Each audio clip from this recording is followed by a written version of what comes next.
My wife texted. Just a heads up, I told everyone we're taking a break.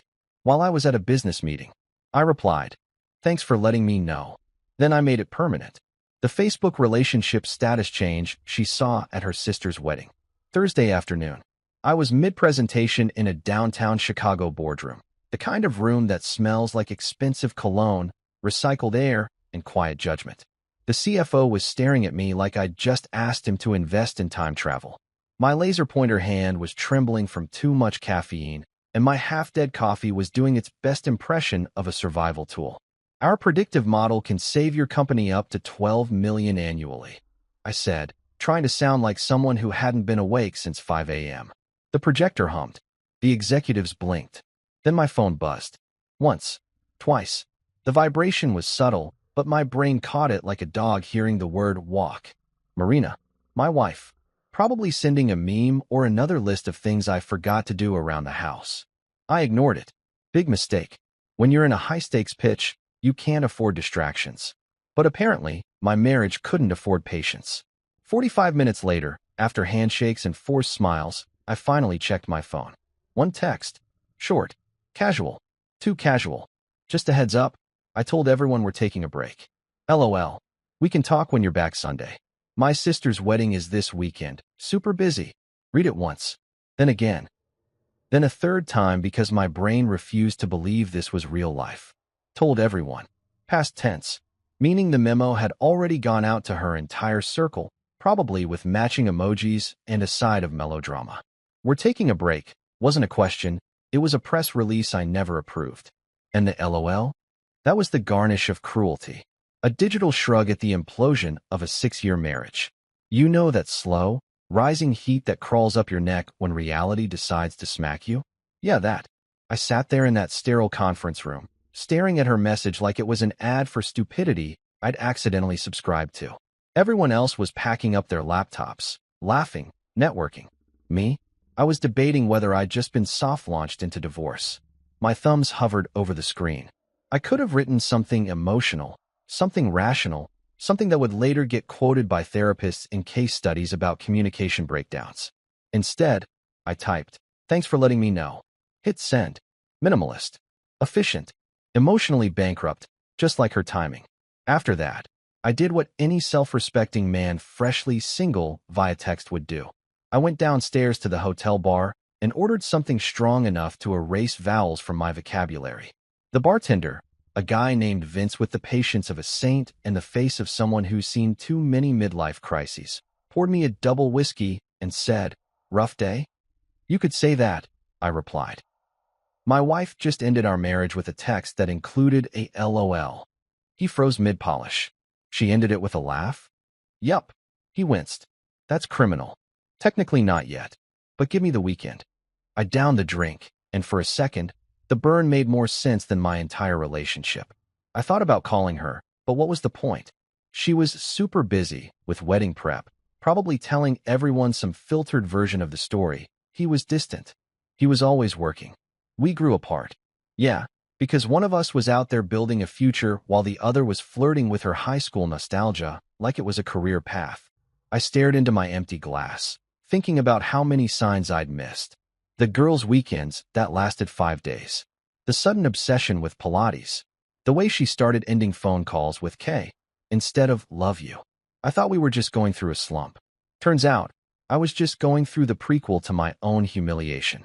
Back in my hotel room, I loosened my tie, sat on the edge of the bed, and stared at my reflection in the black TV screen. My life looked like a paused commercial for heartbreak insurance. A part of me wanted to drive straight home, confront her, demand answers, but the bigger part, the quieter one, whispered, why bother? She'd already written the narrative. We're taking a break. Translation, I found someone to compare you to. So, I did what I do best. I compartmentalized. I picked up my laptop and answered emails, pretending to be the guy whose life hadn't just turned into a meme. But then, somewhere between, thanks for your prompt feedback, and let's circle back Monday, I stopped typing. The phrase, taking a break, replayed in my head on a loop until it lost meaning. Taking a break? From what? Paying bills? Sharing rent? Me existing? That's when the clarity hit. Not gentle, not gradual. Just a full-blown, neon-lit revelation. If she wanted a break, fine. She'd get one. A permanent one. Lifetime warranty included. No refunds, no exchanges. I ordered another whiskey from room service, because closure tastes better with ice. The delivery guy looked like he'd rather be anywhere else when I opened the door in my half-untucked dress shirt. "Long day?" he asked, handing me the glass. "Longest text message of my life." He nodded like he'd been there. Maybe he had. Maybe half the city had been there. I sat by the window, the Chicago skyline glowing like a screensaver for people pretending to have their lives together. Somewhere, Marina was probably sipping wine with her sister, venting about me. I could practically hear it. "He's always working. He doesn't listen. He doesn't post about me enough." "Yeah, I'm sorry I didn't post your new smoothie recipe, Marina. I was too busy funding your smoothie machine." The more I thought about it, the funnier it got. Not haha funny, but this'll be hilarious once I survive it funny. She'd made a public announcement without telling me. Fine, I'd make my own. A different kind of public. A digital mic drop. But that would come later. For now, I needed to finish my drink, take a shower, and prepare for the quietest night of my life. Lying there in that hotel bed, staring at the ceiling, I replayed our last normal moment, 2 nights ago, when she kissed me goodbye and said, "Don't stress too much about that presentation." Her tone had been light, but her eyes? Cold, like she'd already packed up emotionally. I'd brushed it off, thinking I was overanalyzing. But no, turns out, my instincts were right on time. I was just too polite to listen to them. And the worst part? She'd used LOL. That's how unserious my ending was. My marriage got wrapped up in a laugh out loud, like a punchline in a bad sitcom. "Honey, we're done. LOL." I almost wished she'd yelled, thrown something, cheated.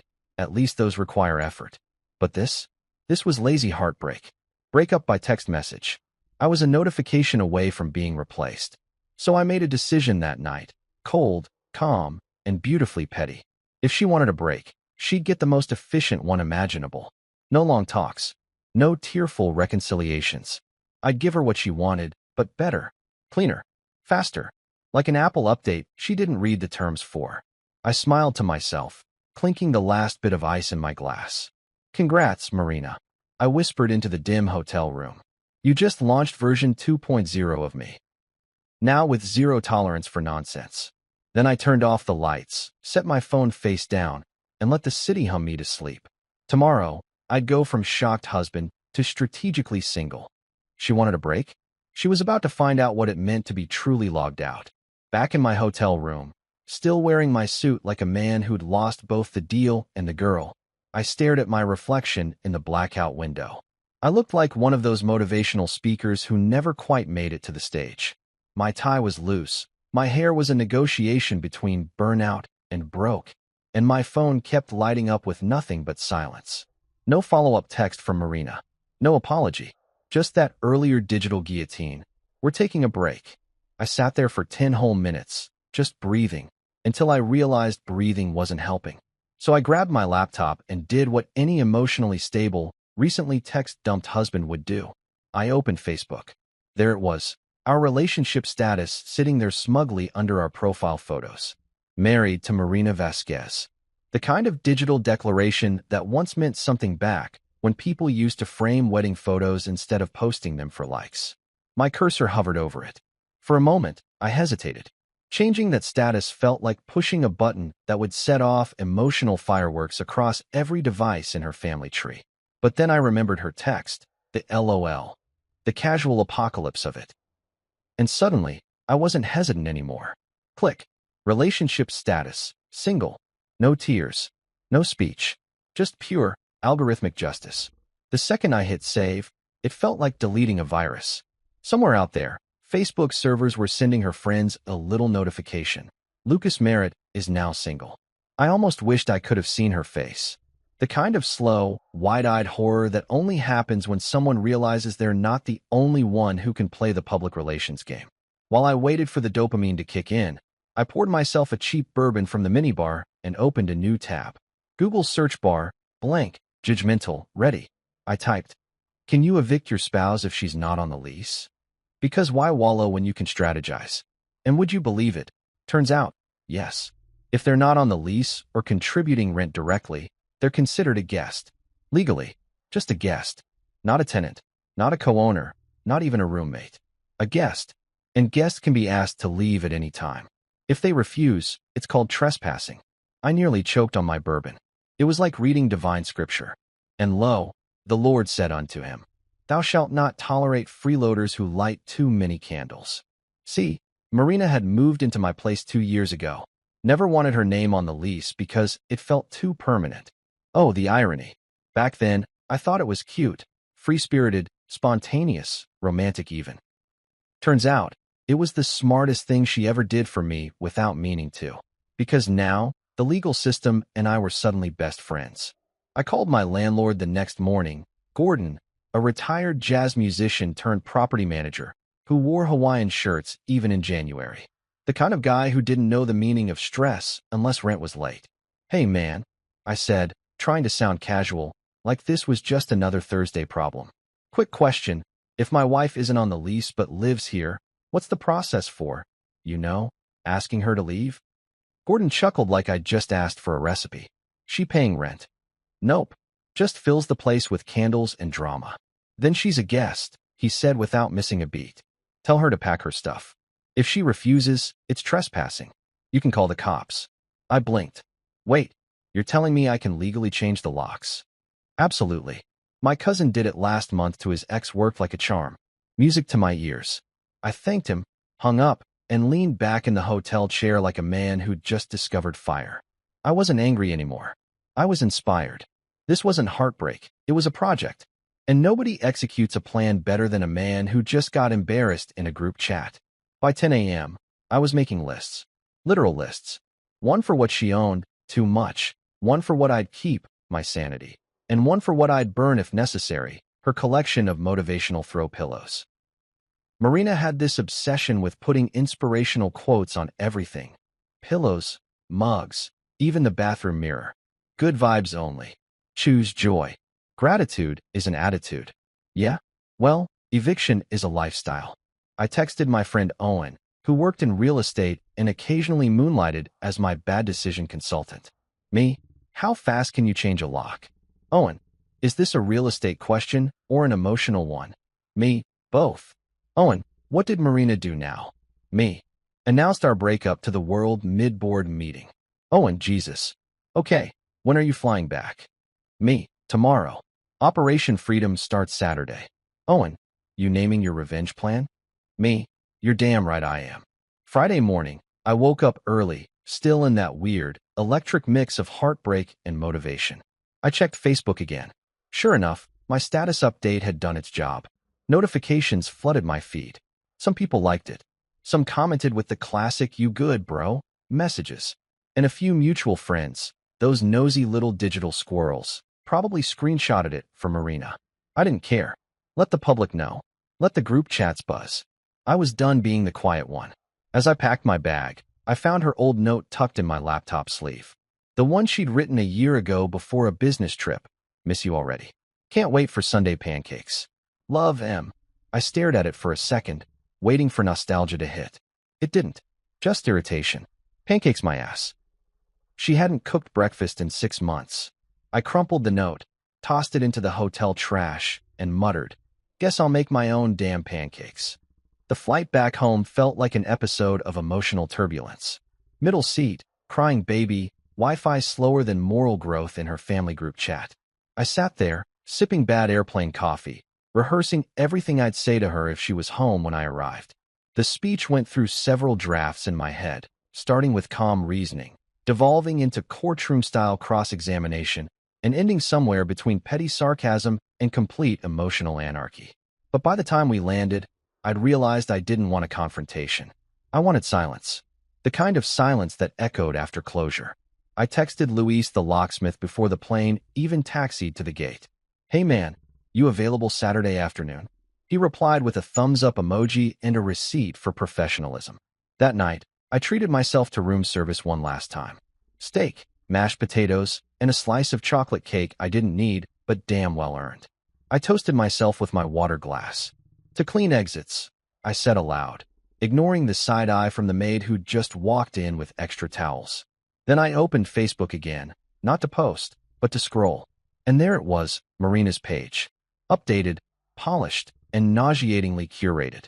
Her latest post. Sometimes you have to take a step back to find yourself. Growth isn't selfish. Hundreds of likes. Comments from friends saying things like, "So proud of you, queen," and "Stay strong, sis." I almost laughed so hard I choked on my cake. Growth? She'd been finding herself in other people's DMs for months, apparently. The irony was delicious. She wanted to find herself? Perfect. I'd help her pack a compass. Scrolling through her comments, I noticed one that made me pause. Logan, her ex, the one she swore was just a friend. He'd left a simple heart emoji. A red one, not even a subtle one. The disrespect was astronomical. That was it. The final green light. I needed to go full corporate on this marriage. No more sympathy. No more playing the fool. I shut my laptop, stood by the window again, and let Chicago's skyline blur into focus. The city looked cleaner now, like it understood. I had one goal, one mission, and it wasn't revenge, it was peace. Beautiful, righteous, legally airtight peace. As I crawled into bed, I thought about everything that was about to change. She'd walk into that apartment on Saturday, expecting her same setup, scented candles, throw blankets, and me waiting like some background character in her dramatic monologue. Instead, she'd meet reality. A locked door, her stuff in boxes, and a silence that said everything I'd been too patient to voice. I smiled for the first time in days. A small one, but it felt earned. Because this wasn't just about ending a relationship. It was about ending a routine of disrespect disguised as communication. I wasn't her emotional punching bag anymore. I was a man with a plan, a lease, and a legally recognized right to peace of mind. Before drifting off, I grabbed my phone and texted Owen again. Me. If you don't hear from me tomorrow by 5, check the obituaries. Owen, you sure about this? Me. Absolutely. She started it. I'm just finalizing the paperwork. Owen, you sound terrifyingly calm. Me. Good. That's how you know it's real. And as I turned off the lamp, I realized something profound. Not about love, or marriage, or communication. Just this. Some people want closure through conversations. I prefer mine through lock changes. Tomorrow, Marina would come home to a new version of me. The kind that doesn't ask for permission, only receipts. She wanted freedom? She was about to experience it, one box at a time. Saturday morning. Chicago skies gray enough to match my mood, but bright enough to say, "You're not dead yet, champ." My flight landed at O'Hare a little before 10. I didn't even bother checking my phone. No point. The only text I wanted to see was from a locksmith, and Luis had already confirmed he was on standby. Operation Freedom was officially in motion. As I walked through the terminal, I passed a couple arguing by the baggage carousel. The woman was crying. The guy was begging. I couldn't help but smile, not in a cruel way, just in that, thank God it's not me anymore kind of way. There's something liberating about realizing your chaos is finally on a return policy. When I got home, I expected silence. What I didn't expect was the smell of lavender perfume so thick it could be bottled and sold as passive aggression number 5. The faint odor of burnt toast lingered too, like a farewell from a domestic ghost. Marina wasn't home. Thank the gods of timing, but her presence was everywhere. Shoes lined up like a museum exhibit, throw blankets folded with the precision of a hotel maid, candles arranged by scent family. It was less an apartment and more a hostage situation curated by Pinterest. I set my suitcase down, rolled up my sleeves, and muttered to no one, "Let's do this." First, the shoes. She owned more pairs than days in a year, which was ironic because she wore the same 3 pairs on rotation like it was a uniform. Heels, flats, sneakers, repeat. The rest? Decorative, apparently. I started with the shoe rack, boxing them one by one, each thud into the box feeling like a tiny bit of closure. Gucci, Louboutin, Zara. Some labels I couldn't even pronounce without sounding like a fraud. I didn't care. They all went into neatly labeled boxes. Foot fetish supply, return to sender. Then came her skincare collection. You'd think she was running a secret lab in the bathroom. Serums, toners, eye creams, jade rollers, mystery droppers that cost more than rent. I lined them up like suspects. Who here made her break out in emotional immaturity? I said, pretending to interrogate them. Nobody confessed, So I packed them all into a box labeled Vanity Crimes Unit. By hour 2, I was sweating through my t-shirt, but there was something oddly therapeutic about it. Each folded blouse, each rolled-up yoga mat felt like an apology I'd never get. I was Marie Kondo-ng my way through emotional debris, asking, does this spark rage? And if the answer was yes, it went in a box. Then I hit the living room. The decorative pillows. Oh, the damn pillows. 17 of them. 17. Who needs that many cushions for a couch that barely fits 2 people? She'd always say, they make the space inviting. Inviting for who? The Queen of England? I stood there, glaring at that fortress of fluff like it had personally betrayed me. All right, troops, I said aloud. You've had a good run. One by one, I stuffed them into a massive box, muttering, no mercy, like a war general reclaiming territory. Halfway through, Owen called. How's Operation Freedom going? He asked, chewing something that sounded like victory. Imagine cleaning up after a hurricane that wore heels, I said, wiping sweat from my forehead. Damn, you need help?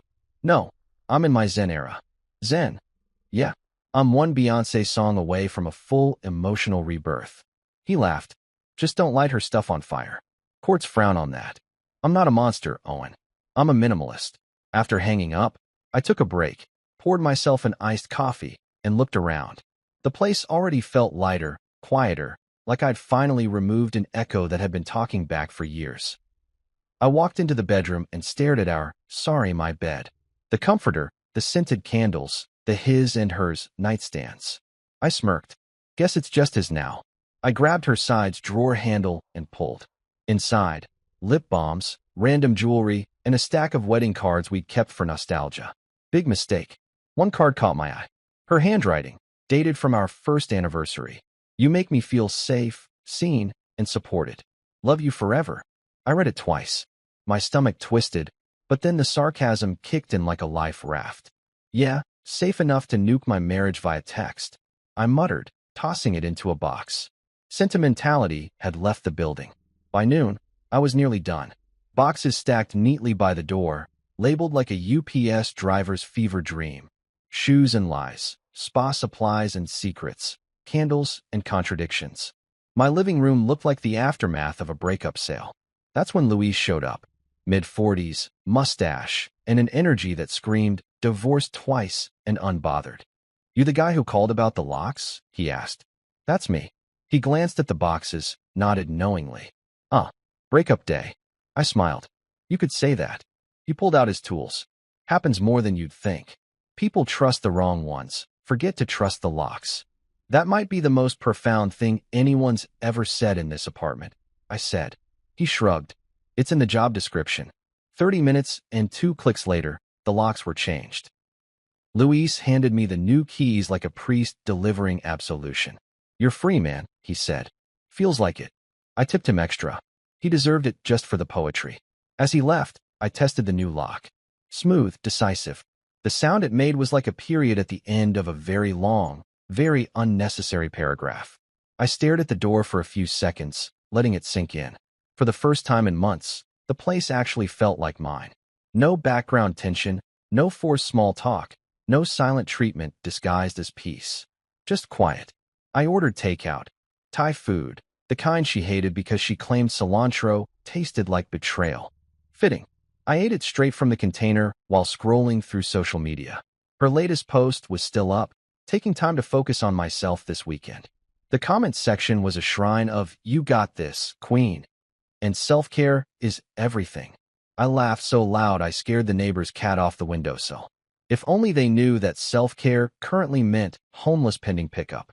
By evening, I was sprawled on the couch, surrounded by neatly stacked boxes of her belongings, sipping another iced coffee like it was champagne.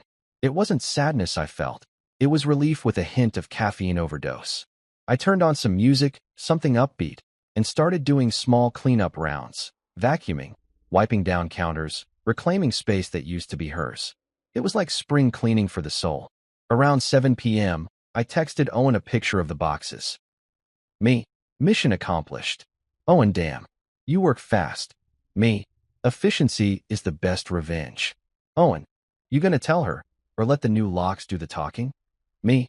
Oh, she'll figure it out. By 9 p.m., I was exhausted but wired, the weird energy that hits after an emotional sprint. I poured myself a glass of bourbon, turned off the lights, and just sat there in the dark, staring at the door. The quiet hum of the refrigerator was the only sound. It felt peaceful, like my life had been on mute before and I'd just rediscovered sound. Then I imagined her reaction. Marina, coming home after her sister's rehearsal dinner, tipsy from champagne, smug with attention. She'd reach for her keys, humming whatever song she'd danced to. And then, click click. Nothing. The lock wouldn't turn. Her perfect little world suddenly locked out. I almost felt bad for her. Almost. I poured another bourbon and raised it toward the door like a toast. To boundaries. The apartment was dark except for the streetlight bleeding through the blinds. I walked around, looking at the spaces she'd cluttered, every shelf, every corner now bare. It was weirdly satisfying to see how little of her absence actually mattered. Turns out, once you remove the drama, there's plenty of room for peace. I thought about texting her, just something simple like, "Hey, found your stuff a new zip code." But no, silence was louder. Silence had style. By midnight, I was lying on the couch, half drunk, half proud, staring at the ceiling fan as it turned slowly, hypnotically. My mind drifted to the version of me that had tolerated her moods, her guilt trips, her emotional high-maintenance lifestyle. That guy had been patient to a fault, believing love meant endurance. Tonight, that guy was gone. In his place was someone calmer, funnier, lighter, someone who'd finally realized that sometimes peace costs you a relationship, and that's a bargain. Before I drifted off to sleep, I whispered to myself, if she wanted a break, she got one. Then I laughed softly, the kind of laugh that comes when you realize you've officially outgrown the drama. And outside, somewhere in the parking lot, fate was probably giggling too, because in less than 12 hours, Marina would return to find her key useless, her ego bruised, and her perfectly staged life in cardboard boxes by the door. Closure wasn't coming tomorrow. Closure had already happened today. By the next morning, my phone looked like it had survived a social media bombing. 23 missed calls, 14 voice messages, and at least 30 texts that read like a family group chat uprising. The Vasquez clan had gone full Marvel mode overnight, assembling faster than the Avengers, but with worse teamwork and more passive aggression. I sat at my kitchen counter, coffee in hand, scrolling through the messages like a war general reading enemy transmissions. The first was from Veronica, my dear mother-in-law, also known as the Screamer in Pearls. How dare you throw my daughter out during wedding week? The dramatics of it all. Wedding week, like it was a national holiday or a hostage situation. Next came Leon, Marina's dad, the self-appointed patriarch who always spoke like he was narrating a car commercial. Son, we need to talk. Translation. I'm about to yell at you while pretending it's fatherly wisdom. Then came the bride herself, Carmen. Can you please not ruin my wedding? My favorite was from their cousin Eli, the family clown. Bro, that's cold. I replied to exactly one message, Leon's. Short and surgical. She told everyone we were on a break without asking me. I made it permanent. Send. Silence. Then, of course, more outrage. By 9 a.m., the calls had slowed, replaced by the telltale sound of my Ring camera dinging. I opened the app, and there she was. Veronica, in all her furious glory, standing outside my apartment door in a floral dress that probably doubled as battle armor. Beside her stood Marina, arms folded, looking like a woman auditioning for America's Next Top Victim. I sighed, took a slow sip of coffee, and turned on the mic. Morning, ladies. Lovely day for trespassing, isn't it? Veronica looked directly into the camera. Lucas, open this door right now. You can't lock out your wife. You mean ex-wife? I corrected. And I can, actually. Legally verified and everything. I can print the article if you'd like a copy for your scrapbook. Marina's voice was sharp enough to cut drywall. You're insane. You can't just change the locks like I'm a stranger. You are a stranger, I said evenly. To honesty, to communication, to shared leases. Veronica grabbed the camera lens like she was filming her own hostage video. You listen to me, young man. You've embarrassed this family enough. Oh no, that was your daughter, I said, still calm. She just outsourced the cleanup to me. The two of them started arguing, not with me, but with each other. I could only hear bits through the mic. I told you to wait until after the wedding. And he was supposed to understand. And my personal favorite from Veronica. You can't even keep a husband for a full tax year. I nearly choked on my coffee. It was like live theater for the emotionally unavailable. Then came the knocking. Hard, impatient, the kind that says, "We pay your bills," except they didn't. I let them knock for a full minute before opening the door halfway, chain still on. Veronica's face appeared through the gap, perfectly powdered rage. "Lucas Merritt, you let her in this instant." "Veronica," I said, smiling politely, "I appreciate your commitment to motherly overreach, but unless you're on the lease or the utility bill, this is just a hallway for you." Marina glared at me. "You think this is funny? You think humiliating me in front of everyone is some kind of joke? Funny? No. I'd call it poetic justice.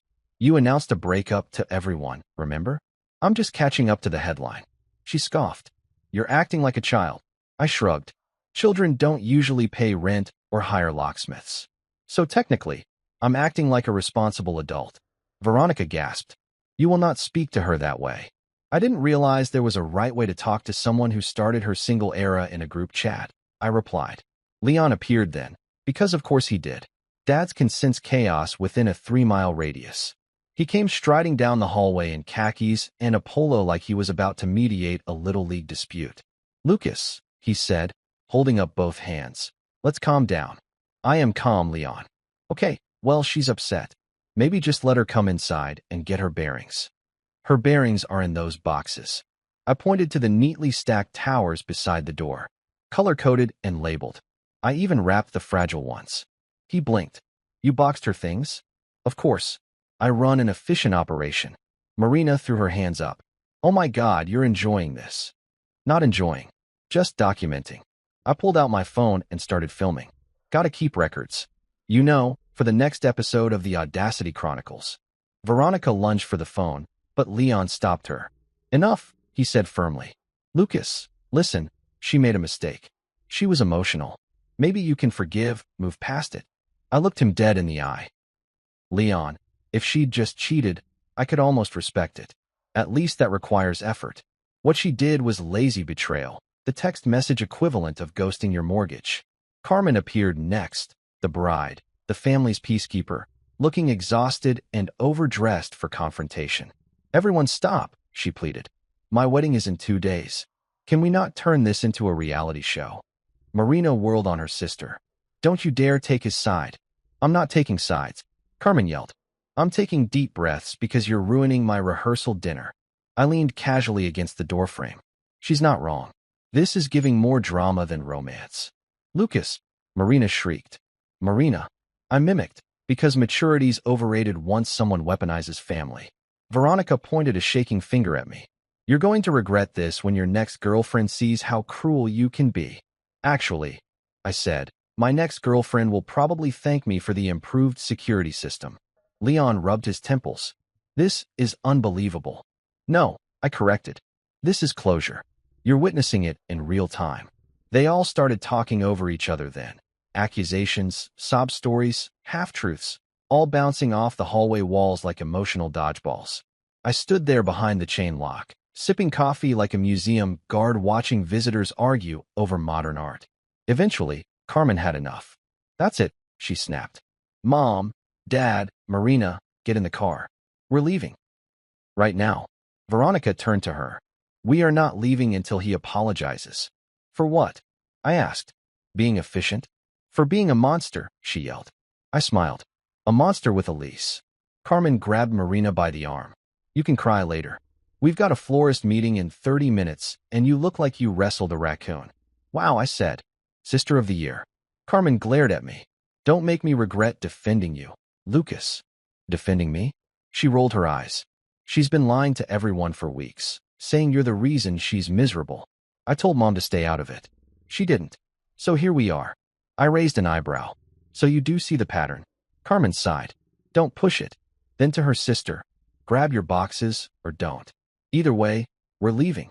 Marina stared at me for a long second, eyes glassy with fury and humiliation. "You think you've won, don't you?" she hissed. "No," I said calmly. "Winning would have been a marriage that didn't end with emojis. This is just damage control." She opened her mouth to fire back, but Carmen dragged her away. The family retreat was spectacular. Veronica huffing, Leon defeated, Marina muttering insults under her breath.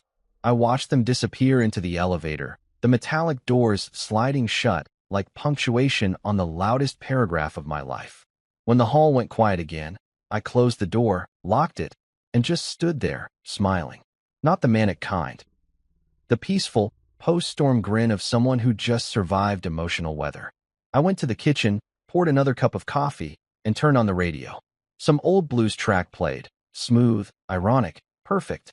I leaned back against the counter, watching the sunlight crawl across the floor, and thought about how bizarrely satisfying it all was. By lunchtime, I'd already started getting new texts, screenshots of Marina's latest group chat meltdown. Apparently, she'd told everyone I was abusive, which was bold coming from someone who weaponized social media like a sniper rifle. Owen texted me, "You're trending in her family chat. Congrats, you're the villain." I replied, "About time someone noticed my range." Around 3 p.m., Gordon the landlord called. "Hey, kid, everything good over there? Your wife's mom left me a voicemail calling me an accessory to cruelty." I laughed. "I prefer the term collaborator." "Fair enough," he said. "Just making sure you're not getting sued." "Not yet," I said, grinning. "But if I do, I'll frame it." The rest of the day was blissfully uneventful. No more door pounding, no more shouting, just quiet, the kind that feels earned. I spent the afternoon doing something truly rebellious. Nothing. I stretched out on the couch, watched a game, and let the smell of peace fill the room. That evening, I got one last text from Veronica. "You will regret humiliating my daughter." I typed back, "Already did. 6 years ago." Then I blocked her number. As the sun set, I stood by the window, bourbon in hand, looking down at the street. Somewhere out there, the Vasquez clan was regrouping, plotting their next dramatic episode. But for now, the season finale had aired, and the audience, me, was satisfied. Because for the first time in years, my life didn't feel like something happening to me. It felt like something I was writing. And damn, I was writing it well. By the next morning, my phone looked like it had survived a social media bombing. 23 missed calls, 14 voice messages, and at least 30 texts that read like a family group chat uprising. The Vasquez clan had gone full Marvel mode overnight, assembling faster than the Avengers, but with worse teamwork and more passive aggression. I sat at my kitchen counter, coffee in hand, scrolling through the messages like a war general reading enemy transmissions. The first was from Veronica, my dear mother-in-law, also known as the Screamer in Pearls. "How dare you throw my daughter out during wedding week?" The dramatics of it all. Wedding week, like it was a national holiday or a hostage situation. Next came Leon, Marina's dad, the self-appointed patriarch who always spoke like he was narrating a car commercial. "Son, we need to talk." Translation: "I'm about to yell at you while pretending it's fatherly wisdom." Then came the bride herself, Carmen. "Can you please not ruin my wedding?" My favorite was from their cousin Eli, the family clown. "Bro, that's cold." I replied to exactly one message, Leon's. Short and surgical. She told everyone we were on a break without asking me. I made it permanent. Send. Silence. Then, of course, more outrage. By 9 a.m., the calls had slowed, replaced by the telltale sound of my Ring camera dinging. I opened the app, and there she was. Veronica, in all her furious glory, standing outside my apartment door in a floral dress that probably doubled as battle armor. Beside her stood Marina, arms folded, looking like a woman auditioning for America's Next Top Victim. I sighed, took a slow sip of coffee, and turned on the mic. "Morning, ladies. Lovely day for trespassing, isn't it?" Veronica looked directly into the camera. "Lucas, open this door right now. You can't lock out your wife." "You mean ex-wife?" I corrected. "And I can, actually. Legally verified and everything. I can print the article if you'd like a copy for your scrapbook." Marina's voice was sharp enough to cut drywall. "You're insane. You can't just change the locks like I'm a stranger." "You are a stranger," I said evenly. "To honesty, to communication, to shared leases." Veronica grabbed the camera lens like she was filming her own hostage video. "You listen to me, young man. You've embarrassed this family enough." "Oh no, that was your daughter," I said, still calm. "She just outsourced the cleanup to me." The two of them started arguing, not with me, but with each other. I could only hear bits through the mic. "I told you to wait until after the wedding. and he was supposed to understand. And my personal favorite from Veronica. You can't even keep a husband for a full tax year. I nearly choked on my coffee. It was like live theater for the emotionally unavailable. Then came the knocking. Hard, impatient, the kind that says, "We pay your bills," except they didn't. I let them knock for a full minute before opening the door halfway, chain still on. Veronica's face appeared through the gap, perfectly powdered rage. "Lucas Merritt, you let her in this instant." "Veronica," I said, smiling politely, "I appreciate your commitment to motherly overreach, but unless you're on the lease or the utility bill, this is just a hallway for you." Marina glared at me. "You think this is funny? You think humiliating me in front of everyone is some kind of joke? Funny? No, I'd call it poetic justice. You announced a breakup to everyone, remember? I'm just catching up to the headline." She scoffed. "You're acting like a child." I shrugged. Children don't usually pay rent or hire locksmiths. So technically, I'm acting like a responsible adult. Veronica gasped. "You will not speak to her that way." I didn't realize there was a right way to talk to someone who started her single era in a group chat, I replied. Leon appeared then, because of course he did. Dads can sense chaos within a 3-mile radius. He came striding down the hallway in khakis and a polo like he was about to mediate a Little League dispute. "Lucas," he said, holding up both hands. "Let's calm down." "I am calm, Leon." "Okay, well, she's upset. Maybe just let her come inside and get her bearings." "Her bearings are in those boxes." I pointed to the neatly stacked towers beside the door, color-coded and labeled. I even wrapped the fragile ones. He blinked. "You boxed her things?" "Of course. I run an efficient operation." Marina threw her hands up. "Oh my God, you're enjoying this." "Not enjoying. Just documenting." I pulled out my phone and started filming. Gotta keep records. You know, for the next episode of the Audacity Chronicles. Veronica lunged for the phone, but Leon stopped her. "Enough," he said firmly. "Lucas, listen, she made a mistake. She was emotional. Maybe you can forgive, move past it." I looked him dead in the eye. "Leon, if she'd just cheated, I could almost respect it. At least that requires effort. What she did was lazy betrayal, the text message equivalent of ghosting your mortgage." Carmen appeared next, the bride, the family's peacekeeper, looking exhausted and overdressed for confrontation. "Everyone stop," she pleaded. "My wedding is in 2 days. Can we not turn this into a reality show?" Marina whirled on her sister. "Don't you dare take his side." "I'm not taking sides," Carmen yelled. "I'm taking deep breaths because you're ruining my rehearsal dinner." I leaned casually against the doorframe. She's not wrong. This is giving more drama than romance. "Lucas," Marina shrieked. "Marina." I mimicked, because maturity's overrated once someone weaponizes family. Veronica pointed a shaking finger at me. "You're going to regret this when your next girlfriend sees how cruel you can be." "Actually," I said, "my next girlfriend will probably thank me for the improved security system." Leon rubbed his temples. "This is unbelievable." "No," I corrected. "This is closure. You're witnessing it in real time." They all started talking over each other then. Accusations, sob stories, half-truths, all bouncing off the hallway walls like emotional dodgeballs. I stood there behind the chain lock, sipping coffee like a museum guard watching visitors argue over modern art. Eventually, Carmen had enough. "That's it," she snapped. "Mom, Dad, Marina, get in the car. We're leaving. Right now." Veronica turned to her. "We are not leaving until he apologizes." "For what?" I asked. "Being efficient?" "For being a monster," she yelled. I smiled. "A monster with a lease." Carmen grabbed Marina by the arm. "You can cry later. We've got a florist meeting in 30 minutes, and you look like you wrestled a raccoon." "Wow," I said. "Sister of the year." Carmen glared at me. "Don't make me regret defending you." "Lucas." "Defending me?" She rolled her eyes. "She's been lying to everyone for weeks, saying you're the reason she's miserable. I told Mom to stay out of it. She didn't. So here we are." I raised an eyebrow. "So you do see the pattern?" Carmen sighed. "Don't push it." Then to her sister, "Grab your boxes or don't. Either way, we're leaving." Marina stared at me for a long second, eyes glassy with fury and humiliation. "You think you've won, don't you?" she hissed. "No," I said calmly. "Winning would have been a marriage that didn't end with emojis. This is just damage control." She opened her mouth to fire back, but Carmen dragged her away. The family retreat was spectacular. Veronica huffing, Leon defeated, Marina muttering insults under her breath.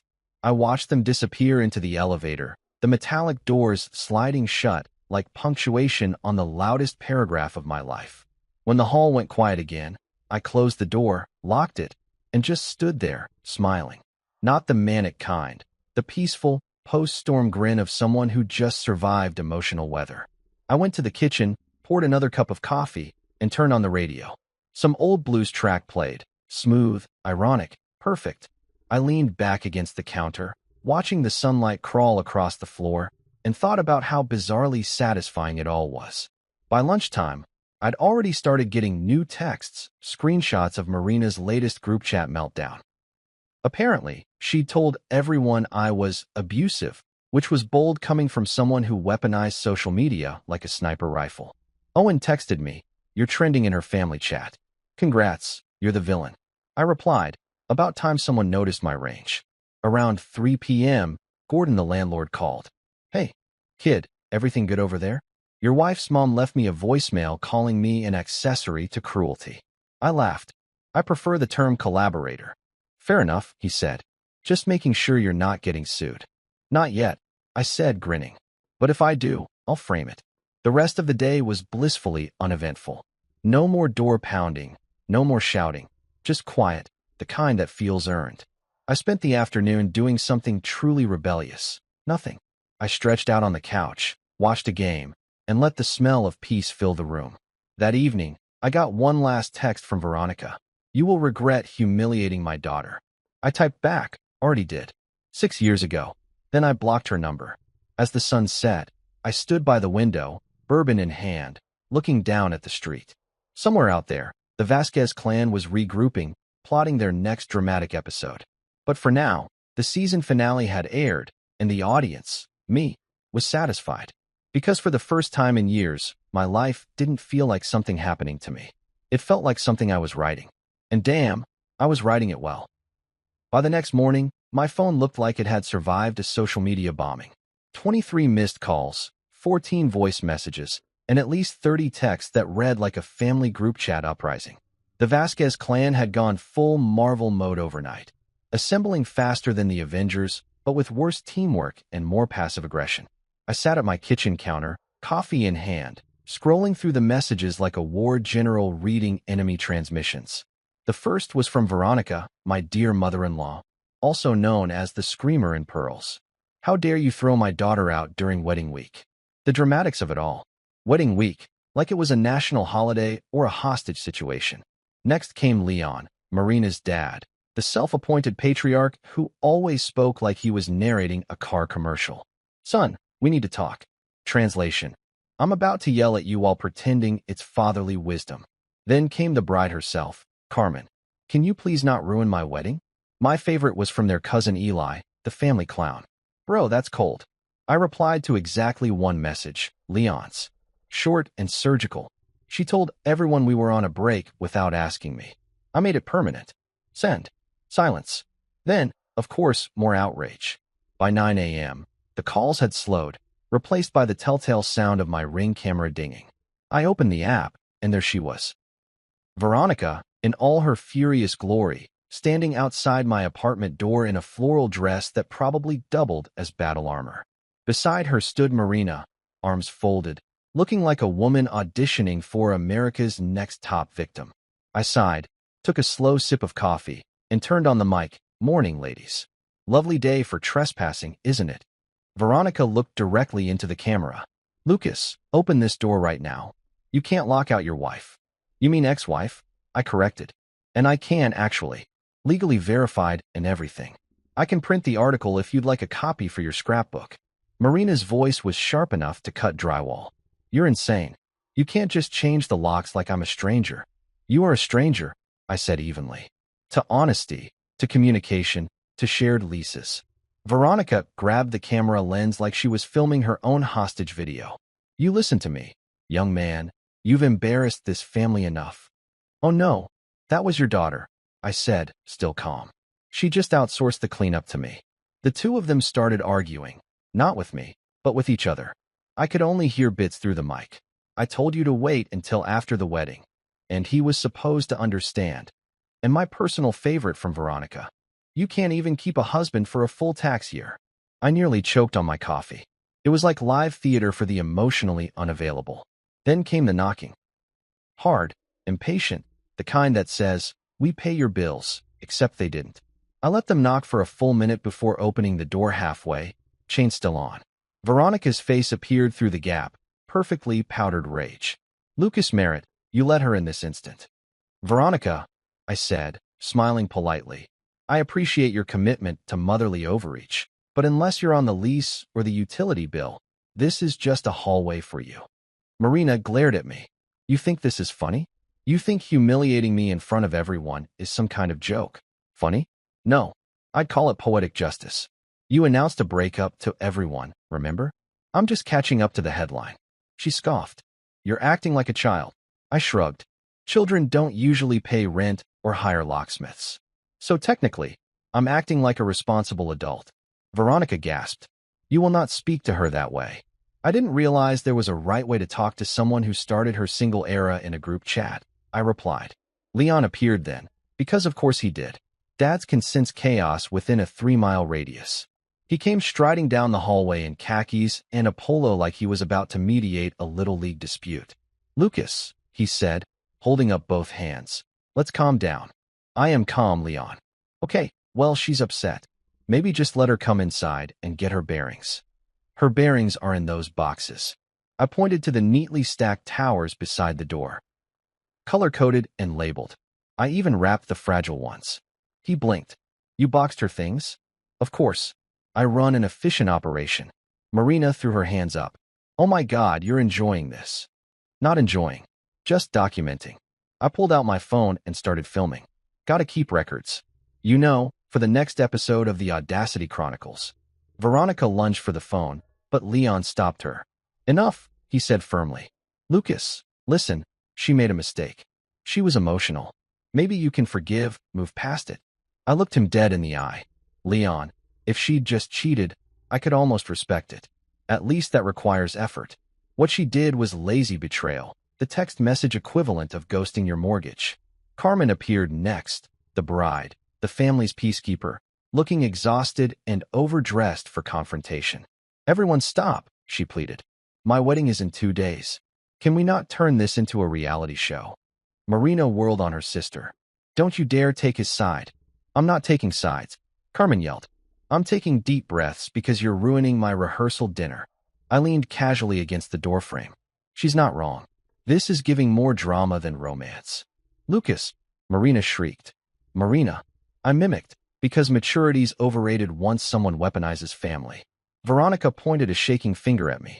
"You're going to regret this when your next girlfriend sees how cruel you can be." "Actually," I said, "my next girlfriend will probably thank me for the improved security system." Leon rubbed his temples. "This is unbelievable." "No," I corrected. "This is closure. You're witnessing it in real time." They all started talking over each other then. Accusations, sob stories, half-truths, all bouncing off the hallway walls like emotional dodgeballs. I stood there behind the chain lock, sipping coffee like a museum guard watching visitors argue over modern art. Eventually, Carmen had enough. "That's it," she snapped. "Mom, Dad, Marina, get in the car. We're leaving. Right now." Veronica turned to her. "We are not leaving until he apologizes." "For what?" I asked. "Being efficient?" "For being a monster," she yelled. I smiled. "A monster with a lease." Carmen grabbed Marina by the arm. "You can cry later. We've got a florist meeting in 30 minutes, and you look like you wrestled a raccoon." "Wow," I said. "Sister of the year." Carmen glared at me. "Don't make me regret defending you." "Lucas." "Defending me?" She rolled her eyes. "She's been lying to everyone for weeks, saying you're the reason she's miserable. I told Mom to stay out of it. She didn't. So here we are." I raised an eyebrow. "So you do see the pattern?" Carmen sighed. "Don't push it." Then to her sister, "Grab your boxes or don't. Either way, we're leaving."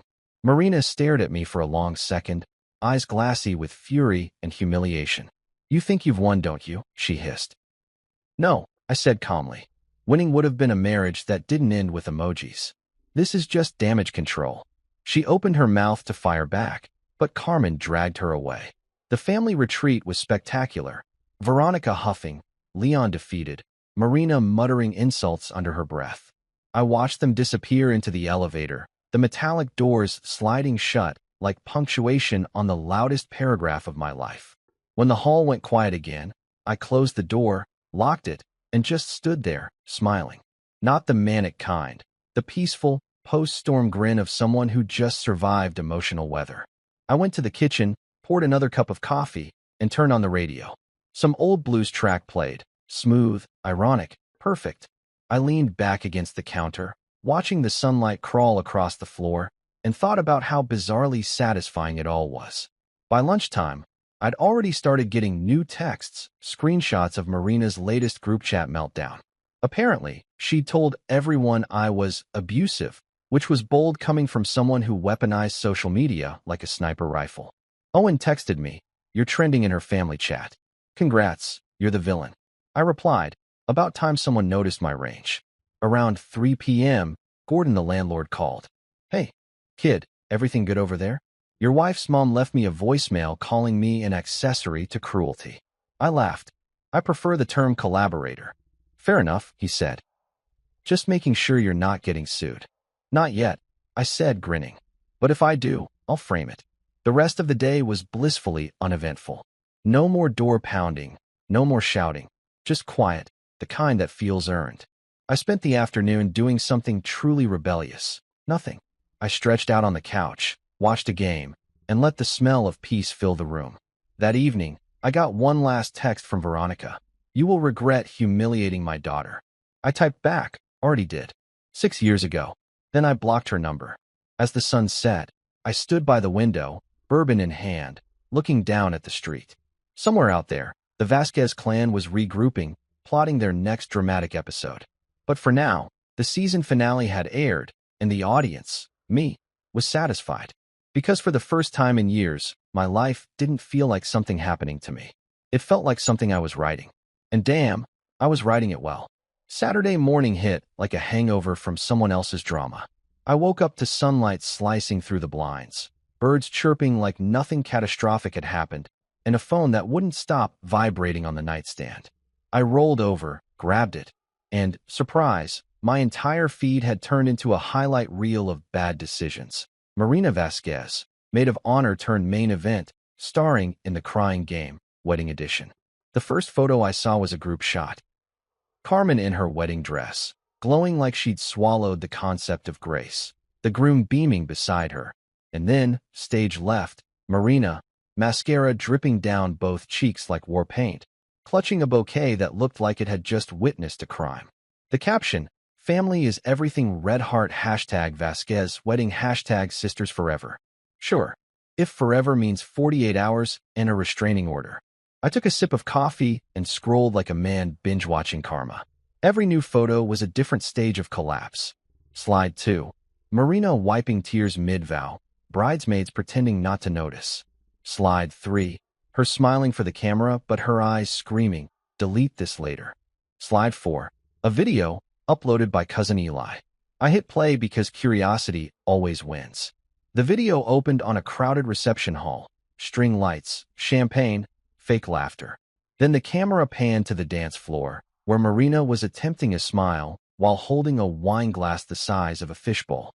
The DJ announced, "All right, time for the maid of honor speech," and I nearly spit my coffee. Oh no, there she was, climbing on stage, hair slightly undone, clutching a crumpled note. "Hi everyone," she started, voice shaky. "I just want to say, love is hard." The room went quiet. Carmen's smile froze halfway. Marina continued, "You think you know someone, and then one day, boom, they change the locks on you." Collective gasp. Even through the phone screen, I felt the secondhand embarrassment hit me like a brick. Someone behind the camera whispered, "Oh my God, love isn't perfect," she went on. "But forgiveness," she paused, took a gulp of wine. "Forgiveness is key. Unless your ex takes the keys." The crowd laughed nervously. Carmen looked ready to commit a sibling homicide. I closed the video halfway through her crying into the microphone. That was enough. I didn't need to see the ending. I already knew it. Chaos never lands gracefully. My phone buzzed again. Owen, of course. Owen, you seeing this? Bro, she's trending in her own zip code. Me. I'm watching live coverage from the safety of my bacon and eggs. Owen, half the guests are recording her speech. One caption says maid of honor meltdown, better than Netflix. Me. I always said she had range. I spent the next hour doom scrolling through every repost and comment. Her Facebook page had turned into a digital battlefield. Friends commenting things like, "Stay strong, Queen Red Heart," and "Men are trash." Others, mostly Carmen's friends, dropping popcorn emojis. The algorithm was working overtime to deliver me front row seats to her public undoing. Then a message popped up in my inbox. "Hey, this is Logan." I stared at it for a second, trying to place the name. Then it hit me, Marina's high school ex. The same Logan who'd left a heart emoji on her post last week. I clicked open the message. "Logan, hey man, sorry to bother you, but I figured you'd want to know. Marina's been trying to talk to me all night. She kept bringing you up, crying, saying she made a mistake. My fiancé's furious. Just wanted to give you a heads up." I stared at the message, blinked twice, then laughed so hard I nearly choked on toast. Of course, the mysterious break she'd announced was just an emotional test drive. One she apparently flunked before the wedding cake was even cut. I typed back, "Appreciate the intel, man. Congrats on dodging whatever this is." He replied with a simple, "Thanks. You seem way too calm about this." I was calm. That's the thing about seeing someone's chaos from a distance. It turns into entertainment. It's like watching a storm from indoors. The lightning's gorgeous when it can't touch you. The rest of the day felt weirdly peaceful. Every time I refreshed my feed, there she was, crying in photos, blurry in videos, immortalized in hashtags. Hashtag maid of dishonor, hashtag Vasquez vibes, hashtag lock the heart. I didn't even need to speak. The internet was doing all the commentary for me. By evening, Carmen herself posted something on Instagram. A black and white photo of her hand covering her face. Caption, "Sometimes family doesn't need to be perfect. They just need to not be drunk at your wedding." Thousands of likes within minutes. I almost felt bad. Almost. Then came the inevitable. A text from Marina. First one since she'd been locked out. "Marina, hope you're happy." I typed and deleted at least 3 drafts before settling on the truth. Me? Ecstatic. "You." She didn't reply. An hour later, another message came in, from Leon, the dad. "Leon, son, I don't know what happened last night, but your wife's hurting. Maybe just check in." I almost laughed. The same man who'd lectured me yesterday about family duty was now begging for damage control. Me? She announced our breakup mid-presentation. I locked the door. The universe handled the rest. He never texted back, probably because he was busy cleaning up emotional debris between daughters. Around 9 p.m., I got another Ring notification. Curiosity won again. It was Veronica, back in the driveway, pacing like a mob boss. She was on the phone, yelling. I couldn't hear every word, but public embarrassment, therapy bill, and our family name came through crystal clear. I poured myself another bourbon and toasted the camera. Cheers to accountability. Sunday morning, the news spread beyond social media. A mutual friend from work, Grace, called me laughing so hard she could barely breathe. "Lucas, did you see the Reddit thread? Someone uploaded her speech to her /wedding fails. You have to look." I opened Reddit, typed it in, and there it was, top post of the day. Title, Maid of Honor loses it on stage after ex changes the locks. Over 2 million views. The comments were a masterpiece. He changed the locks? King behavior. She really said forgiveness is key while holding a wine glass. Iconic. I hope he has Ring footage of the reaction. Part 2 when? Part 2 when, indeed. I was tempted to post the footage just to complete the cinematic universe, but I didn't need to. The world was doing it for me. By noon, the Vasquez family had apparently gone full damage control mode. Carmen privated her Instagram. Veronica posted a vague Facebook status about protecting loved ones from toxic narratives. Leon posted nothing, which was honestly the smartest move that family had made in years. As for Marina, she posted a black screen with white text. Healing is messy, black heart. The comment section was split right down the middle. Half, sending love, babe red heart. Half, girl, maybe don't drink before speeches. I almost felt sorry. Almost. Owen called again around 3. "Dude," he said, "she did an Instagram live. Oh God. Oh yeah. 15 minutes of sobbing, saying you ruined her life, calling you emotionally cold and materially detached. What does that even mean? I don't know, man, but someone clipped it. It's on TikTok with lo-fi music. Perfect. Exactly how I wanted my divorce arc to sound. Mournful beats and gaslighting. He laughed. You're taking this scarily well. Because it's not my crisis anymore. It's content. After the call, I sat on the balcony, phone in one hand, glass in the other, watching the sun dip below the buildings. Somewhere out there, she was probably still refreshing her notifications, scrolling through comments that flipped between sympathy and schadenfreude. Meanwhile, I was breathing, really breathing, for the first time in months. At some point, I opened her wedding speech video again. Not out of spite, out of fascination. She was so busy performing heartbreak, she forgot to feel it. Every word was a script, every tear an audition. The difference between us was simple. She needed an audience. I needed silence. Later that night, Carmen sent me a DM that read, Carmen, I'm sorry about everything. You didn't deserve that. She was a mess. Me. You handled it like a pro. Congrats on the wedding. Carmen. Thanks. My husband's still mad you missed it. Me. Trust me, I was virtually there. Front row on Reddit. She sent a laughing emoji and then added, Mom's furious at me for posting that caption. Me. Your caption was perfect. Carmen. She says you're humiliating the family. Me. I prefer the term modernizing it. When I finally put my phone down, the silence in the apartment felt different, earned. Peace didn't sound like emptiness anymore. It sounded like freedom with Wi-Fi. Before bed, I checked one last thing. Marina's Facebook status had changed from in a relationship to complicated. I smirked. Understatement of the century. Then I closed my laptop, turned off the lights, and let myself laugh one last time before sleep. Because some breakdowns you mourn. Others, you stream in HD. Sunday morning arrived with the kind of fake peace you only get after a tornado. Everything looked still, but you knew debris was waiting just outside the window. I brewed coffee, opened my phone, and, boom, instant chaos. Notifications stacked like unpaid bills. My ex-wife had gone full PR crisis mode overnight. Her Facebook feed read like a Hallmark movie written by a liar. The post started with, sometimes love fails not because one stops trying, but because the other stops seeing you. Cute, right? Paragraph 2 got better. My husband abandoned me emotionally months ago. Yesterday was the last straw. I tried to hold our marriage together, but you can't build forever alone. She'd even attached a black and white selfie, messy hair, tear-streaked cheeks, filter called Victim Vintage. The comments were a dumpster fire of empathy. You deserve better. Stay strong, queen. Men don't know how to handle real love. I scrolled until I hit the good part. Someone had already linked the viral wedding speech video in the replies. The internet is undefeated. Half her friends were defending her. The other half were roasting her like Thanksgiving turkey. My favorite comment came from her cousin Eli again. Girl, maybe don't bring up locks and forgiveness during a toast. That man was doing the Lord's work. I didn't post anything. I didn't have to. The truth was trending all by itself. But around noon, my phone rang, Veronica. Of course. Lucas Merritt. She barked the second I picked up. She cried all through her sister's wedding because of you. Really? I said, yawning. Because of me? Or because she announced a breakup mid-meeting and then got locked out of an apartment she didn't pay for?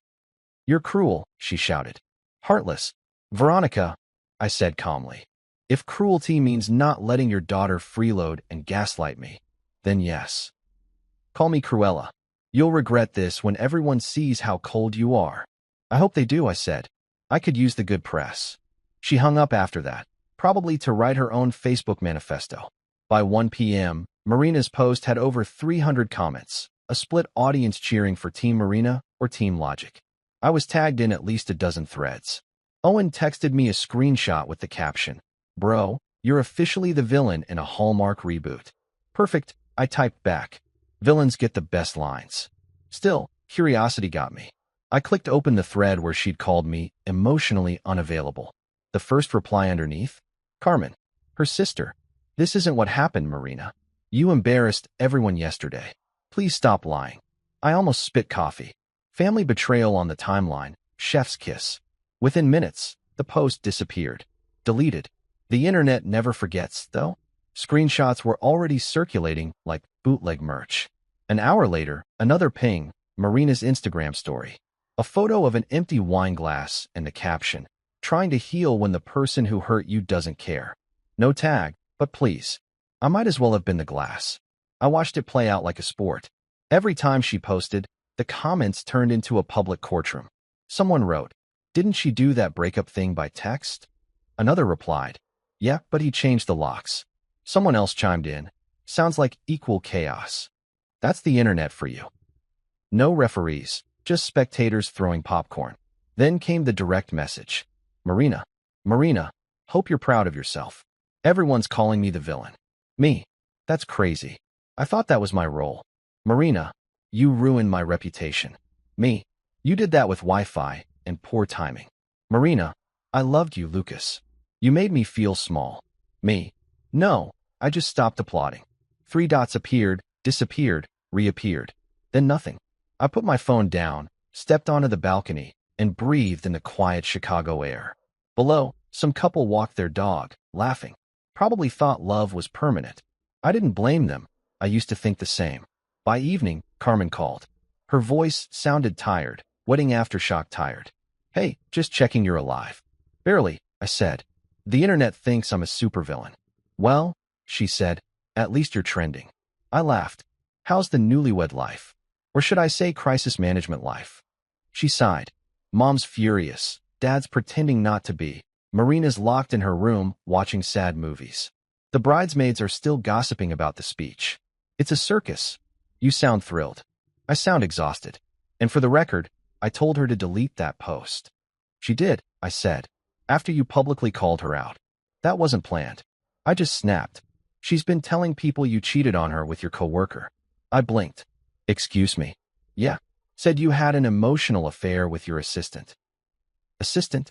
I don't even have an assistant. I have Outlook. I know, but she's rewriting history. Be careful. Carmen, I said, if she wants to fabricate drama, she should start a podcast. She laughed, then sighed again. I gotta go. Just don't engage anymore, okay? Who, me? I'm just over here moderating my own peace conference.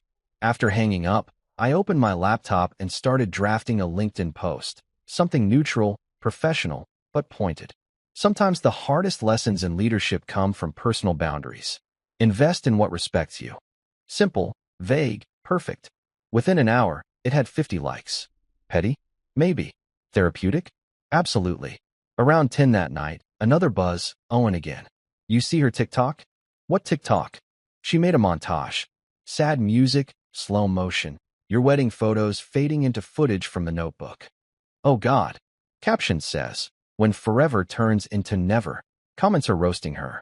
Someone asked if the notebook was her eviction notice. I actually laughed until tears formed. The internet is too good to me. Dude, you're taking this like a champ. I'm just watching the movie. I already lived it once. Still, as midnight rolled around, I couldn't shake one thought. How easily people turn pain into performance. The digital age had turned heartbreak into a hobby. Everyone wanted to go viral for suffering. And Marina? She was an influencer of pity. Monday morning, I woke up to an email from HR, subject line. Concern inquiry. Apparently someone, guess who, had emailed my company claiming I used workplace resources to emotionally neglect her. I stared at the screen for a good 10 seconds before bursting out laughing. Emotional neglect? I didn't even have time to neglect my own lunch breaks. I forwarded the email to Owen, who replied, Dude, she's speedrunning a defamation lawsuit. Let her, I said out loud to my coffee mug. She'll need the publicity. By lunchtime, HR had cleared it. No action required.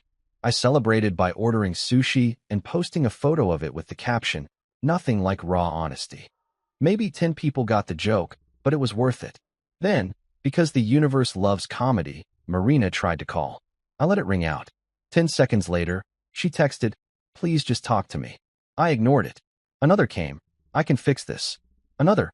I'm sorry. And finally, you win. I almost replied, but then I remembered. This wasn't a game. You can't win against someone still competing for attention. So I muted her thread, set my phone down, and went for a walk. The air felt cleaner, lighter, like Chicago had personally congratulated me for not engaging. When I got home, I checked Facebook again. Her page was gone. Deactivated. Just like that. The same platform she used to end our marriage now closed her account on its own terms. Poetic symmetry, 10 out of 10 stars. I poured a bourbon, sat on the couch, and let the quiet hum around me. The world was still loud online, but in here? Silence. Glorious. Earned silence. A final message popped up from Carmen. Mom says she's staying offline for a while. Thank you. I texted back. For what? For not retaliating. For being the adult. I smirked. Don't tell anyone. It'll ruin my villain brand. She replied with a laughing emoji, and that was that. The next morning, I woke up to sunlight streaming through clean windows and no notifications screaming for attention. For the first time in weeks, my phone was boring. Peacefully, beautifully boring. I brewed another pot of coffee, turned on some jazz, and leaned back in my chair. Let the world argue. Let the internet crown its heroes and villains. I wasn't playing anymore. Because in the end, the real win isn't proving who was right. It's realizing you don't need the audience anymore. It started on a Monday night that felt suspiciously quiet. The kind of quiet that makes you check if your neighbors moved out or if the world finally gave up on notifications. I'd ordered pepperoni pizza, the cure for both stress and moral superiority, and was halfway through an episode of Succession when my Ring doorbell chimed. The screen lit up with motion, and there she was. Marina. In the flesh, in full meltdown mode. She stood outside the building in an oversized hoodie, hair in chaos, mascara doing its best Jackson Pollock impression. She was pacing, phone in hand, talking to it like it owed her money. I muted the TV and turned up the Ring volume, a voyeur of my own past. Real love doesn't give up, she said to her front-facing camera, tears streaking. When you love someone, you fight. I took a slow bite of pizza. Fight who? I murmured. Reality. She walked closer to my door, angling her phone for lighting like a pro. Some people think locking doors can shut out the truth, she said dramatically. But truth finds a way. Oh my God, I whispered. She's doing a monologue.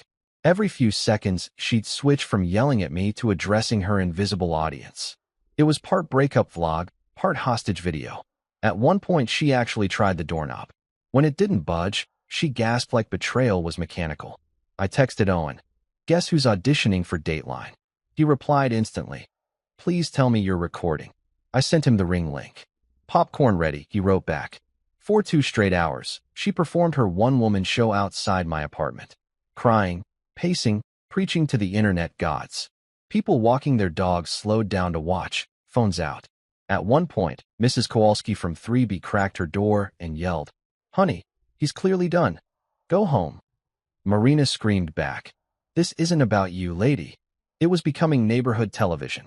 Around 9:15 p.m., I poured myself a bourbon, leaned back on the couch, and said, and here we have the rare X in the wild, performing its mating call, delusion.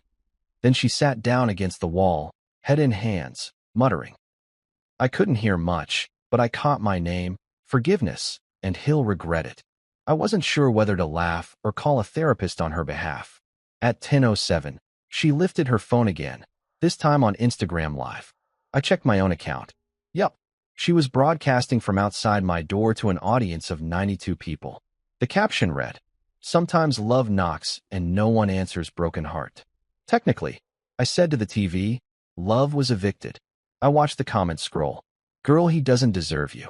Wait, is this the lock guy? Somebody call the cops. Good idea, random stranger.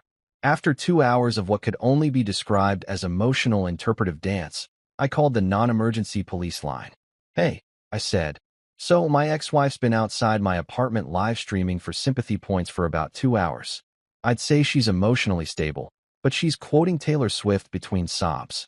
The dispatcher didn't even hesitate. We'll send someone. 10 minutes later, blue lights flashed outside my window. I muted the TV again. This was better than anything on HBO. 2 officers stepped out of the patrol car, approached Marina. I couldn't hear the first minute, but the body language said it all. Her pointing at my door, them glancing at the lock, one officer already suppressing a sigh. I turned on the Ring mic. Evening, officers. Thanks for coming out. She's trespassing. Doesn't live here. Not on the lease. Nothing. Marina spun toward the camera. I do live here. The taller officer, bless his soul, said, "Ma'am, your name's not on this lease. You need to leave." She gasped. "You're taking his side?" "No, ma'am," he said. "We're taking the law's side." Owen texted again. "Please tell me you're tipping these cops." Marina kept arguing, insisting she just wanted to talk. One cop leaned against the doorframe, deadpan. "Ma'am, you've been outside for over 2 hours. That's not talking. That's loitering." "I'm not loitering," she screamed. "I'm fighting for love." He shook his head. "You're fighting a closed door, ma'am." I swear, I almost sent him a thank you pizza on the spot. Eventually, the officers convinced her to leave. She stomped down the hall, shouting, "You'll regret this, Lucas." I pressed the mic again. Already did, back in 2018. Door slammed, hallway silent. I sat there, grinning like an idiot, slice in one hand, bourbon in the other. For the first time in a long time, I felt something close to peace. Not the loud, dramatic kind Marina worshipped, but the quiet, earned kind. I watched the playback one more time. There was something both tragic and liberating about it. Watching her cry didn't feel victorious. It felt final, like a bad movie ending exactly how you expected, just long enough to make sure you'd never buy the sequel. After the cops left, I texted Carmen. "FYI, your sister's been live streaming outside my door. It's handled now." She replied 5 minutes later. "Oh my God," I told her to stay with Mom. "I'm sorry, not your fault." I typed back. "She's doing a one-woman tour. Mom says you're evil. Tell her thanks. I'm going for mysterious anti-hero." Carmen just replied with a crying laugh emoji. I turned the TV back on, muted the ads, and leaned back. The apartment looked calm again, lights low, boxes of her things gone, air smelling faintly of pizza instead of lavender chaos. The contrast was almost poetic. Outside, she was spiraling. Inside, I was finally still. I grabbed another slice and whispered to myself, "Real love doesn't give up?" Sure. Real love also doesn't call the cops on itself. For the rest of the night, I scrolled through my feed, half expecting her to post another "he's cold and heartless" story. Nothing.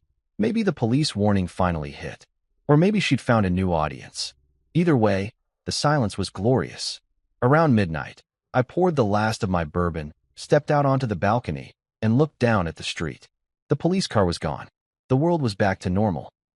Or whatever passes for normal after your marriage ends via text and your ex hosts a breakup livestream outside your building.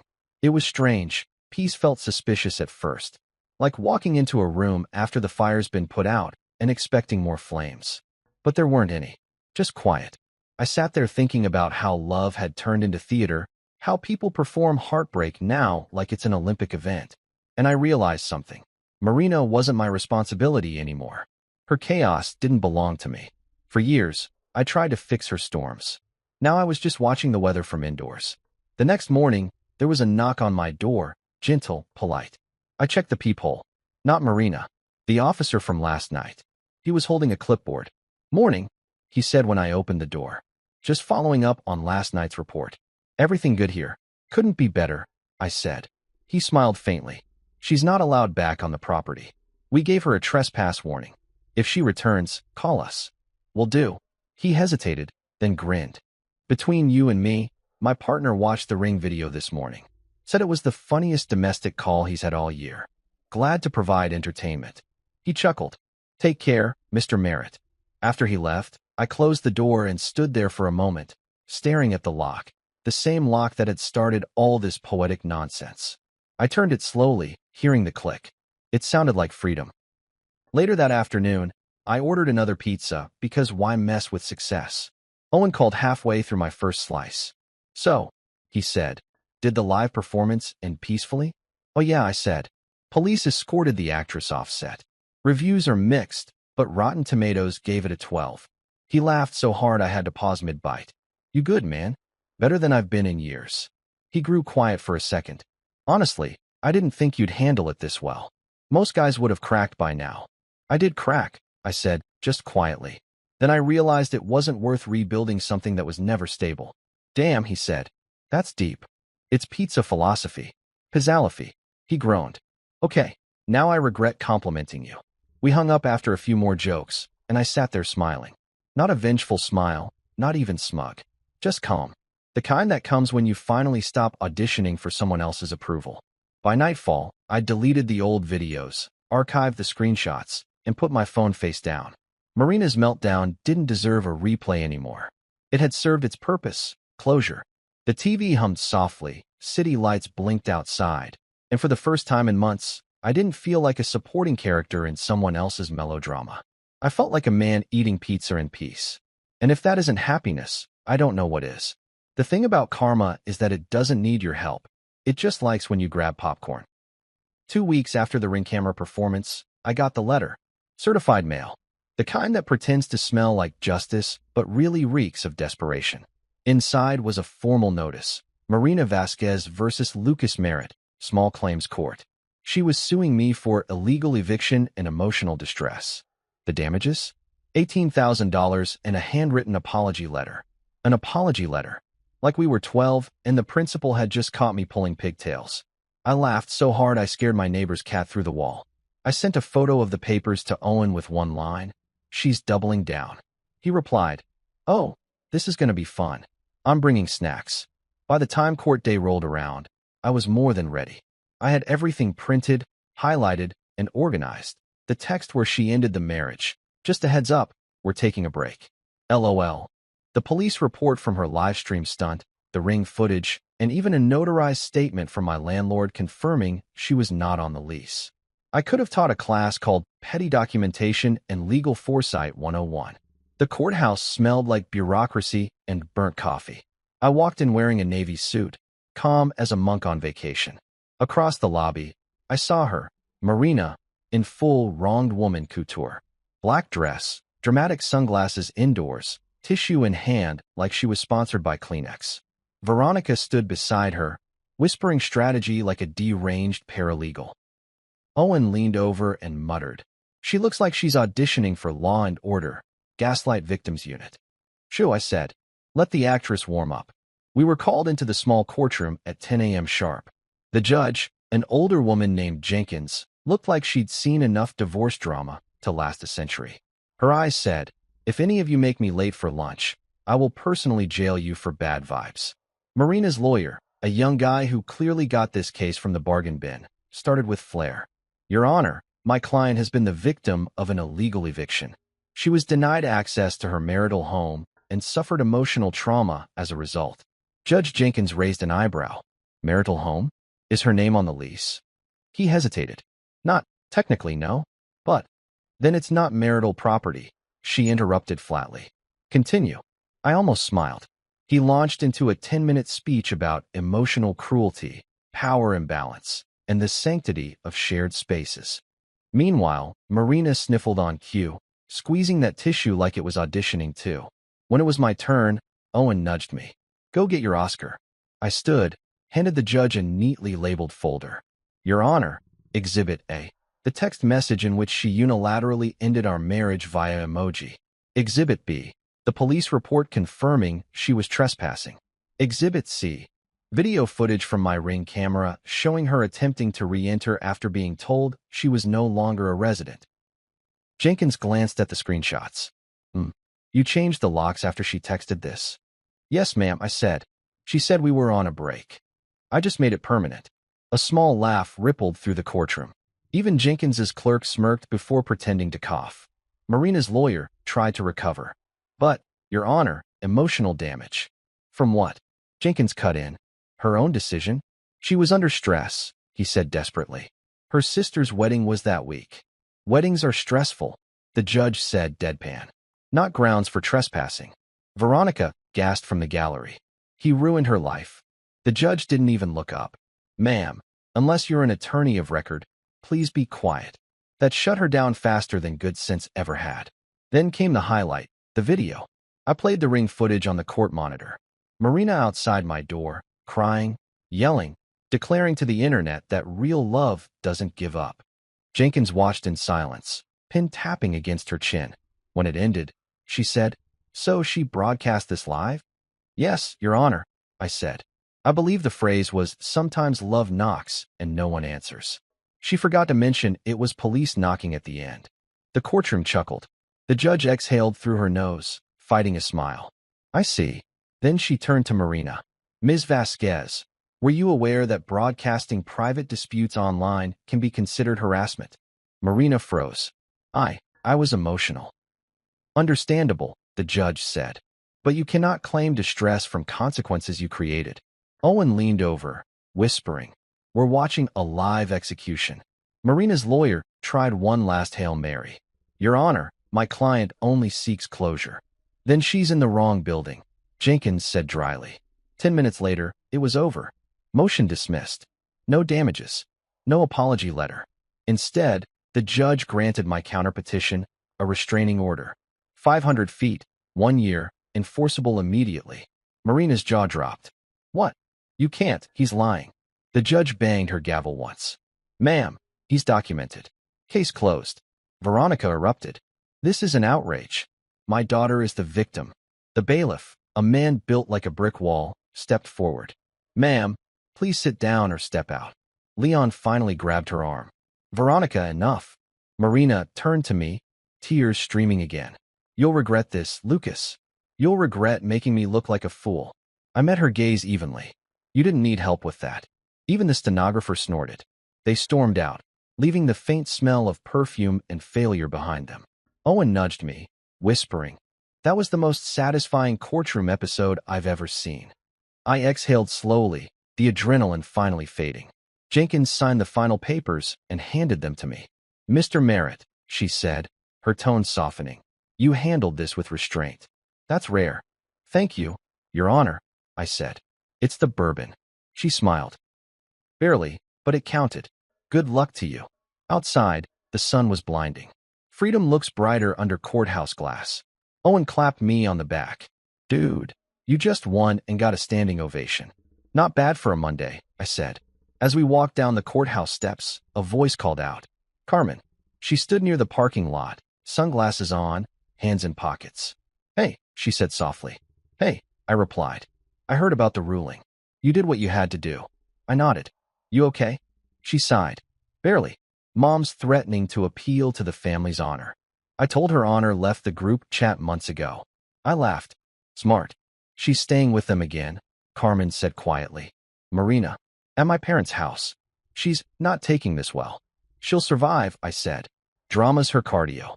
Carmen managed to smile. For what it's worth, you handled this better than anyone expected. Thanks, I said. Years of customer service trained me. She chuckled, shook her head, then walked off toward her car. I watched her drive away, feeling a strange calm settle over me. Not triumph, closure. The kind you can't post online or prove in court. The kind that just breathes. Owen and I grabbed lunch afterward. He raised his burger like a toast. To karma. To documentation, I corrected. He grinned. You realize this could have been a Netflix series, right? I'd call it Lock, Stock, and Two Broken Hearts. He nearly choked on his fries. You're an idiot. An idiot with a restraining order, I said. Big difference. Later that evening, I got home, hung the official court order on my fridge like a kid's art project, and poured a glass of wine. The apartment was quiet again, blessedly quiet. I played soft jazz, opened the windows, and let the city hum beneath me. It struck me then, I didn't hate her. Not anymore. Hate takes energy. What I felt now was lighter, almost amused detachment. The kind of peace that comes when you stop arguing with people committed to misunderstanding you. My phone buzzed, unknown number. I ignored it. A minute later, a text came through. You think this is over? It's not. No name, but I didn't need one. I just smiled, took a sip of wine, and whispered, it is for me. Then I blocked the number. That night, as I crawled into bed, I replayed the courtroom in my head. The laughter, the judge's dry tone, the look on Marina's face when the gavel came down. Poetic symmetry. For once, the truth hadn't needed an argument. It had evidence. And when I finally drifted to sleep, I dreamed not of revenge or victory, but of silence, the kind that doesn't feel empty anymore, just earned. Because sometimes karma isn't loud. It's just paperwork stamped approved. A month after the courtroom circus, my life finally sounded like something new, quiet. Not the tense, waiting for the next text kind of quiet, but the kind that comes when the storm runs out of excuses. No more Ring notifications, no mysterious numbers, no late-night sobbing monologues in the hallway. Just me, my couch, and an apartment that smelled like detergent instead of drama. I woke up every morning without checking my phone first, which felt revolutionary. No walls of notifications, no "we need to talk" messages, no Facebook essays about emotional neglect. Just work emails, gym reminders, and Domino's coupons. Progress. The court order had done its job. Marina had vanished into offline obscurity. I didn't stalk her social media, but from what Carmen quietly mentioned once, she'd gone full ghost mode. Deleted accounts, stopped showing up at family dinners, maybe even took up yoga to find inner peace. I hoped she found it somewhere far, far away, preferably in a no Wi-Fi zone. Meanwhile, I found mine. Work was better than ever. That big Chicago deal I'd been pitching during the infamous "we're on a break" text? Closed. Biggest contract of the quarter. The board even gave me a bonus and a standing ovation, though to be fair, the bar was low. They'd seen me survive a public digital divorce and still deliver results. Nothing impresses executives like emotional stamina. I celebrated by doing something wild. I bought a new couch. Not the over-decorated one Marina had covered in 17 throw pillows that screamed, "Live, laugh, lie," but a sleek gray sectional. No frills, no messages, just comfort. The first night it arrived, I sat on it with a beer and a bag of chips, looked around the clean, minimalist living room, and said to myself, "Peace looks good on me." Owen came by the next weekend, pizza in one hand, sarcasm in the other. "You're scaring me, man," he said, dropping onto the couch. "You're too calm. I miss the chaos. Remember when your doorbell was basically a reality show?" "Yeah," I said, grinning. "Now it's just Amazon and pizza guys. Serenity sponsored by carbs." He looked around. "So this is single life, huh? No candles, no pastel nonsense, no emotional landmines." "Yup," I said. "Just quiet and Netflix judging me for rewatching Suits." We clinked beer bottles, both knowing we'd earned this dull peace like a trophy. 2 weeks later, I got invited to a friend's barbecue. I almost didn't go, still allergic to social gatherings with potential small talk, but Owen guilt-tripped me into it. "You can't spend every weekend hanging out with your couch like it's a new girlfriend," he said. "Go be normal." So I went. The barbecue was typical suburban chaos. Music too loud, someone burning burgers while pretending they weren't, and half the guests talking about crypto. I grabbed a plate of ribs and found a shady corner where I could enjoy my antisocial tendencies in peace. That's when I met Renee.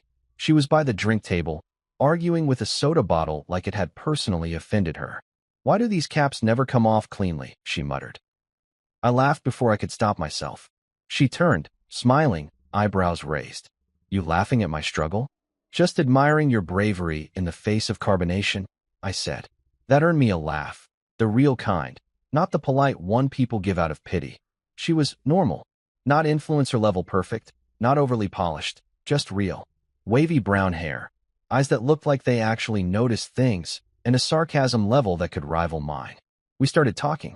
She was a physical therapist, divorced 2 years ago, rebuilding her peace one sarcastic remark at a time. When she asked what I did, I told her I worked in software sales and moonlighted as a cautionary tale. By the time the sun dipped, we were laughing like old friends. She said, "So your wife announced a breakup via text and you evicted her?" "Technically," I said. "She announced it to the public first. I just followed her lead." Renee nearly spilled her drink laughing. "You let the algorithm finalize your divorce. That's iconic." "I like to think I just optimized the process." She smirked. "You know, I tell my clients healing takes time. But apparently, it also takes good Wi-Fi and sarcasm." "Guilty," I said. "My coping mechanism has a strong data plan." We exchanged numbers before the night ended, mostly because she asked, "You're not secretly married or live-streaming your trauma, right?" "Not since last month," I said. Over the next few weeks, we texted, met for coffee, shared stories. She was the kind of funny that didn't try too hard, and the kind that didn't need an audience. Around her, I didn't have to defend my peace. It was just there. One night, over dinner, she said, "So, be honest, if your ex called right now and said she wanted to talk, what would you do?" I didn't even have to think. Block her again, probably. Then order pizza. Renee grinned. "Healthy. Doctor approved. Physical therapist," she corrected. Same vibe. We both laughed, and in that moment, I realized something. I wasn't angry anymore. Not even a little. Marina's name didn't sting. The whole mess had turned into a weirdly entertaining life chapter, the kind you survive just to tell better stories later. Peace wasn't boring, it was clarity. That night, when I got home, I poured myself a drink and scrolled through old photos one last time. There was the wedding, the vacations, the smiles that had expiration dates. I deleted them all. Not out of bitterness, but because they didn't belong to this version of me. The one who finally understood that love without respect is just noise. Carmen texted me a week later. Just wanted to say thanks again for handling everything like an adult. Marina's, well, she's figuring stuff out. Good, I replied. We both are. She sent back a heart emoji. No drama, just acknowledgement. That was enough. One Saturday afternoon, I found myself on the balcony, sunlight hitting the skyline, jazz playing from the kitchen. I was reading a book. Yeah, reading, like someone with mental stability, and realized how far I'd come from that night at the hotel bar, staring into a drink and wondering how I'd ended up married to a headline. I'd stopped chasing closure because I'd already built it. Brick by brick. Court papers, new couch, better habits, quieter mornings. And then there was Renee. Not a rebound, not a replacement, just a reminder that peace doesn't mean isolation. Sometimes it just means you finally attract someone who matches your volume. The next time Owen came over, he caught me smiling at my phone. Oh no, he said. You're grinning. That's dangerous. Don't worry, I said. This one doesn't come with live streams or lawsuits. He laughed. You sure know how to pick plot twists. I looked around my apartment. No clutter, no chaos, no boxes labeled her stuff. Just my life, rebuilt from the ground up, looking better than it ever did. I raised my beer. To upgrades. He clinked his against mine. And to never ignoring red flags again. Please, I said. I see them in 4K now. Later that night, I got a text from Renee. Just saw a post that said, taking a break to find myself. Made me think of you. I replied, hope they pack boxes first. She sent back a laughing emoji. And that was it. The perfect punctuation mark to a story that started with chaos and ended with peace. Life wasn't dramatic anymore. It didn't need to be. Because when you finally stop performing for people who never clapped, you realize silence isn't empty. It's applause you earned yourself.